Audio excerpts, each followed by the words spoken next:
ನಟ ದರ್ಶನ್ ಅವರಿಗೆ regular bale ಸಿಕ್ಕಿದೆ. ಬಟ್ ರೆಗ್ಯುಲರ್ ಬೇಲ್ ಸಿಕ್ಕಿದ ನಂತರ ವಾಟ್ ನೆಕ್ಸ್ಟ್ ಅಂತ ಬಂದ್ರೆ ಈಗ ಸಂಕಷ್ಟ ಎದುರಾಗಿರುವಂತದ್ದು. ಎಸ್, ರೆಗ್ಯುಲರ್ ಬೇಲ್ ಸಿಕ್ಕಿದ್ರು ನಟ ದರ್ಶನ್ಗೆ ತಪ್ಪದ ಸಂಕಷ್ಟ. ಸದ್ಯದಲ್ಲೇ ಸುಪ್ರೀಂ ಕೋರ್ಟ್ಗೆ ಪೊಲೀಸರಿಂದ ಮೇಲ್ಮನವಿ ಸಲ್ಲಿಕೆ ಸಾಧ್ಯತೆಗಳಿದೆ. ಜಾಮೀನು ರದ್ದುಪಡಿಸುವಂತೆ ಕೋರಿ ಮೇಲ್ಮನವಿಗೆ ತಯಾರಿಯನ್ನ ಮಾಡಿಕೊಂಡಿದ್ದಾರಂತೆ ಪೊಲೀಸರು.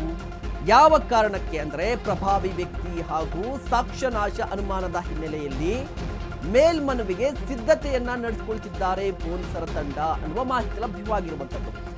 ಈಗಾಗಲೇ ಗೃಹ ಇಲಾಖೆಗೆ ಪತ್ರ ಬರೆದು ಅನುಮತಿ ಪಡೆಯಲಿದ್ದಾರಂತೆ ಪೊಲೀಸರು. ಅನುಮತಿಯ ಬಳಿಕ ಸುಪ್ರೀಂ ಕೋರ್ಟ್ಗೆ ಮನವಿಯನ್ನ ಸಲ್ಲಿಸಲಿದ್ದಾರೆ.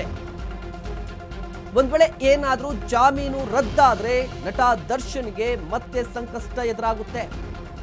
ರೇಣುಕಾಸ್ವಾಮಿ ಕೊಲೆ ಪ್ರಕರಣದಲ್ಲಿ ನಟ ದರ್ಶನ್ ಅವರಿಗೆ ರೆಗ್ಯುಲರ್ ಬೇಲ್ ಸಿಕ್ಕಿದೆ.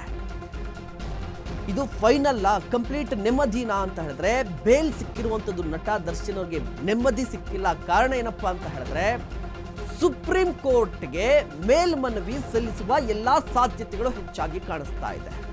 ಯಾವ ಕಾರಣಕ್ಕೆ ಅಂದ್ರೆ ಈಗ ಸದ್ಯ ದರ್ಶನ್ ಅವರಿಗೆ ಸಿಕ್ಕಿರುವಂತ ಈ ರೆಗ್ಯುಲರ್ ಬೇಲ್ ಅನ್ನ ಕ್ಯಾನ್ಸಲ್ ಮಾಡಬೇಕು, ರದ್ದುಗೊಳಿಸಬೇಕು ಅಂತ ಹೇಳಿ ಮೇಲ್ಮನವಿ ಸಲ್ಲಿಕೆಗೆ ಎಲ್ಲಾ ಅವಕಾಶಗಳು ಇದೆ, ಜೊತೆಗೆ ಎಲ್ಲಾ ಸಾಧ್ಯತೆಗಳು ಕೂಡ ಇರುವಂತದ್ದು. ಕಾರಣ ಏನು ಹಾಗಾದ್ರೆ? ಯಾವ ಕಾರಣಕ್ಕಾಗಿ ಬೇಲನ್ನ ರದ್ದು ಮಾಡಬೇಕು ಅಂತ ಹೇಳಿದ್ರೆ ದರ್ಶನ್ ಪ್ರಭಾವಿ ವ್ಯಕ್ತಿ, ಜೊತೆಗೆ ಈ ಪಟ್ಟಣಗೆರೆ ಶೆಡ್ನಲ್ಲಿ ಕೊಲೆ ಆದ ಬಳಿಕ ಒಂದಿಷ್ಟು ಪ್ರಕ್ರಿಯೆ ನಡೆಯುತ್ತಲ್ವಾ, ಆ ಶವವನ್ನ ಒಂದು ರೀತಿಯಾಗಿ ಬೇರೆ ಕಡೆ ಸ್ಥಳಾಂತರ ಮಾಡಿದ್ದು, ಅಂದ್ರೆ ಸಾಕ್ಷ್ಯ ನಾಶಕ್ಕೆ ಮುಂದಾದ್ರು ಅನ್ನುವ ಆರೋಪ ಕೂಡ ಇರುವಂತದ್ದು. ಒಂದು ಪ್ರಭಾವಿ ವ್ಯಕ್ತಿ ಜೊತೆಗೆ ಸಾಕ್ಷ್ಯ ನಾಶ, ಇದ್ರ ಜೊತೆಗೆ ಏನಪ್ಪಾ ಅಂತ ಹೇಳಿದ್ರೆ ದರ್ಶನ್ ಅವ್ರಿಗೆ ಟ್ರೀಟ್ಮೆಂಟ್ಗೋಸ್ಕರ ಅಂತ ಹೇಳಿ ಮಧ್ಯಂತರ ಜಾಮೀನು ಸಿಕ್ಕಿತ್ತಲ್ವಾ, ಬೆನ್ನು ನೋವಿನ ಸಮಸ್ಯೆಗಾಗಿ ಅವರಿಗೆ ಮಧ್ಯಂತರ ಜಾಮೀನು ಸಿಕ್ಕಿತ್ತು. ಎಮರ್ಜೆನ್ಸಿ ಇದೆ, ಅವ್ರಿಗೆ ಸರ್ಜರಿ ಆಗಲೇಬೇಕು ಅಂತ ಒಂದು ಜಾಮೀನನ್ನು ಪಡೆದುಕೊಂಡಿದ್ರಲ್ವಾ, ಆ ಜಾಮೀನು ಪಡೆದುಕೊಂಡಂತ ಉದ್ದೇಶ ಎಮರ್ಜೆನ್ಸಿ ಸರ್ಜರಿ ಮಾಡಿಸ್ಬೇಕು ಅಂತ ಹೇಳಿ. ಬಟ್ ದರ್ಶನ್ ಅವರು ಸರ್ಜರಿಯನ್ನು ಮಾಡಿಸ್ಕೊಂಡಿದ್ದಾರಾ? ಇಲ್ಲ, ಕೇವಲ ಫಿಸಿಯೋಥೆರಪಿ ಮೂಲಕ ಅವರು ಟ್ರೀಟ್ಮೆಂಟ್ ಅನ್ನ ಪಡೆದುಕೊಳ್ತಾ ಇರುವಂಥದ್ದು. ಜೊತೆಗೆ ಈಗಾಗಲೇ ಮನೆಗೆ ಹೋಗಿದ್ದಾರೆ.